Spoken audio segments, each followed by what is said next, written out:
some very, very high-grade ore from the Descubradora. The Descubradora 1 and 2 have now been merged into a single open cut.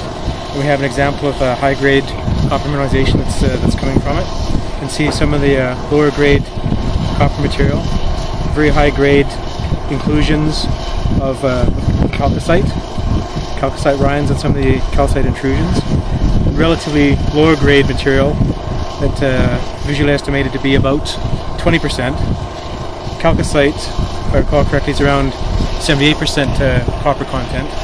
And then the darker material all around it probably grades an average of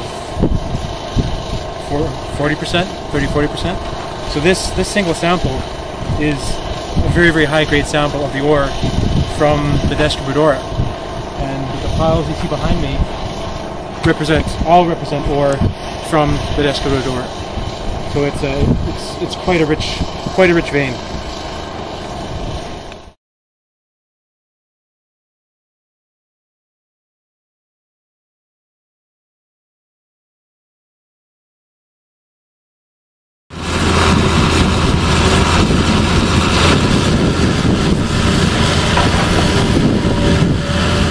We're at the Serra della Gloria location on the property. It's towards the southern edge of the property, about 2 kilometers north of Comune Japonese, and we're about 5.5 to 6 kilometers away from the area of active production. So we are quite some distance away. And the purpose of today was basically to demonstrate the potential of the property. So over my left shoulder, you can see some of the workings that we've excavated today. We've excavated a total of 5 trenches, and in those 5 trenches we've exposed a total of 6 veins, which vary from small, narrow, high-grade veins of about 1 to 2 centimeters to larger veins, which I'll get to shortly. The veins seem to be trending east-west, which would make them possible candidates for correlatives to Descubradora, Estaca, and Panga. And we've excavated a total of 5 trenches, as I said, 6 veins. We've seen mineralization in copper wad on dikes, and what we're planning to slowly here is pass the excavator that we were using today to the last pit that we exposed. And this is, I think, demonstrates very well the potential in the property. So in this pit we have a mineralized dike on the left-hand side, and the mineralization is developed on fractures and copper wad on the fractures and the surfaces. So it's probably low grade. It probably will not be meaningful or useful to us.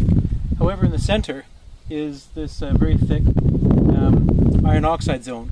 It's about 1.2 meters thick, and it has visually all the characteristics of the very upper top of Veta Gracia. There's an iron cap there, and the iron cap on top of the Descubradora vein near surface.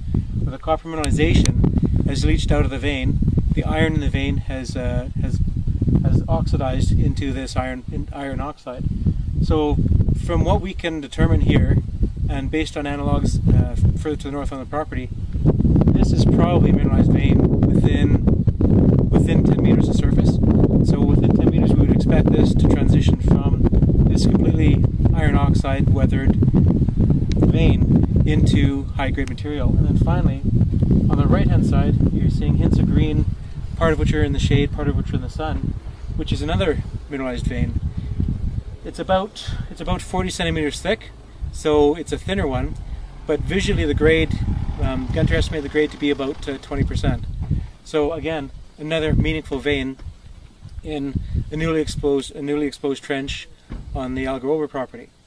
And finally, to put this in some kind of context, as we pan further to the right, up on the hillside behind me, right on the crest, just below the skyline, is another road cut that Gunter put in about 1.5 years ago, and it exposes again copper mineralization associated with the dike. However, the reason I want to call your attention to that is that open cut is the location of the highest gold so far recovered in the property, which was 12 grams per ton. So that's a pretty meaningful gold result. As you can see from this trench, we have some pretty meaningful vein results. We have yet to determine what the grade of this is. And finally, the potential of the property is demonstrated by this trench, which is 5.5 to 6 kilometers away from the active producing drifts currently on the Algarrobo property.